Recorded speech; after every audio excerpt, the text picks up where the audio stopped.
তিতাবৰ ৰজাবাহৰ গাঁৱত পুৱা এটা প্ৰকাণ্ড বৰকাছ উদ্ধাৰ। গাঁওখনৰ যুৱকসকলে গাঁওখনৰ মাজৰেদি খাল সিঁচোতে উক্ত বৰকাছটো ঘন পানী মেটেকাৰ মাজত প্ৰত্যক্ষ কৰে। বৰকাছ উদ্ধাৰ হোৱা বিষয়ক লৈ গাঁওবাসীৰ মাজত তাৎক্ষণিকভাৱে এক আনন্দৰ বইনাবোৱা পৰিলক্ষিত হয়। সকলোৱে আনন্দ উল্লাসেৰে বৰকাছক ঘন মেটেকা তথা পানীৰ মাজৰ পৰা উদ্ধাৰ কৰি আনন্দত মতলীয়া হৈ পৰে। গাঁওখনৰ পৌৰাণিক পৰম্পৰা অনুযায়ী কাছটো উদ্ধাৰ কৰি নোৱাই ধুৱাই সেৱা সৎকাৰ কৰি গাঁৱৰ মূল শ্ৰী শ্ৰী সাতখেলীয়া নামঘৰৰ বৰপুখুৰীত মুকলি কৰি দিয়ে। ৰজাবাহাৰ গাঁওবাসীৰ প্ৰকৃতি প্ৰেমৰ এনে অনন্য নিদৰ্শনে এতিয়া আন বহুজনকে আকৰ্ষিত কৰিছে।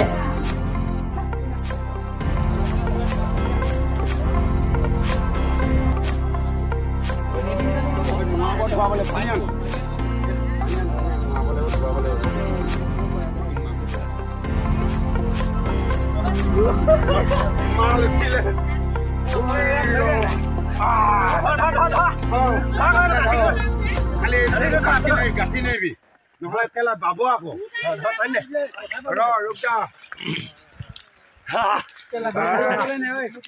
চলো চলো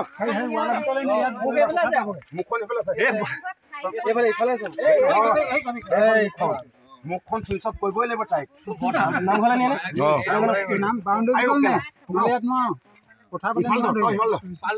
মানে কালি আমি খাল সিঁচোতে ৰজাভাৰ যুৱকে লগ লাগি পেলাই আমি খালটোত এখন প্ৰকাণ্ড কাছ ওলায়। কাছজনী 25 কেজি ওপৰ হ'ব আৰু এই কাছজনী আমি ধৰি লৈ সকলোৱে মানে আমাৰ স্থানীয় যুৱকসকলে ধৰি লৈ আমাৰ ওচৰতে শ্ৰী শ্ৰী সাতখেলীয়া বৰনামঘৰ পুখুৰীত আমি কাছজনী মেলি দিলোঁ।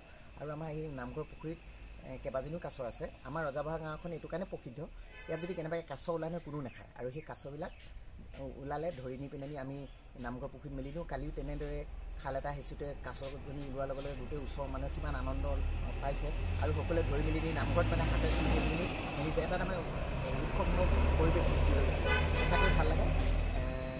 আহিব কেতিয়াবা পাৰিলে সময় পালে আমাৰ নামঘৰ পুখুৰীত যথেষ্ট কাছ আছে, আপোনালোকে চাব পাৰিব। ধন্যবাদ।